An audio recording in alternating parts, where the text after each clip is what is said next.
முத்துக்கு முத்தாக, மாயாண்டி குடும்பத்தார், அரை எண் 305 கடவுள் உள்ளிட்ட பல படங்கள்லையும் இவர் ஒரு கேரக்டர் ஆர்டிஸ்ட்டாக பயங்கரமாக கலக்கியிருப்பார். முக்கியமாக சொல்லணும் அப்படின்னா விமல் நடித்த களவாணி திரைப்படத்தில் இவருக்கு மிகப்பெரிய ஒரு கேரக்டர் அப்படின்னே சொல்லணும். அது மட்டும் இல்லாமல் அந்த கேரக்டர் பட்டி தொட்டியெல்லாம் பரவுற அளவுக்கு பேசப்பட்டுச்சு.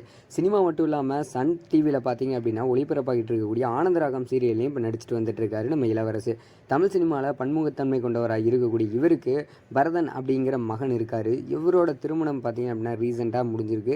இந்த திருமணத்தில் வந்து மகனோட திருமண வரவேற்பு நிகழ்ச்சியை நேற்று சென்னை மணப்பாக்கத்தில் இருக்கக்கூடிய ஜீவன் ஜோதி மஹாலில் வந்து நடத்தியிருக்காரு. அந்த ஒரு ஃபங்க்ஷனுக்கு பார்த்தீங்க அப்படின்னா திரையுலக பிரபலங்கள் பலரும் வந்து படையெடுத்து வந்து மணமக்களை வாழ்த்தியிருக்காங்க. குறிப்பாக சொல்லணும் அப்படின்னா கோலிவுட்டோட முன்னணி நடிகர்களாக இருக்கக்கூடிய கார்த்தி மற்றும் சிவகார்த்தியை நேரில் வந்து பூங்குத்து கொடுத்து வாழ்த்தியிருக்காங்க. அது மட்டும் இல்லாமல் பல சுவாரஸ்யமான விஷயங்களையும் பகிர்ந்திருக்காங்க. அதே போல் நடிகர் சமுத்திரக்கனி மற்றும் நடிகரும் நாம் தமிழர் கட்சி ஒருங்கிணைப்பாளருமா இருக்கக்கூடிய சீமான் அவர்களும் கலந்துக்கிட்டு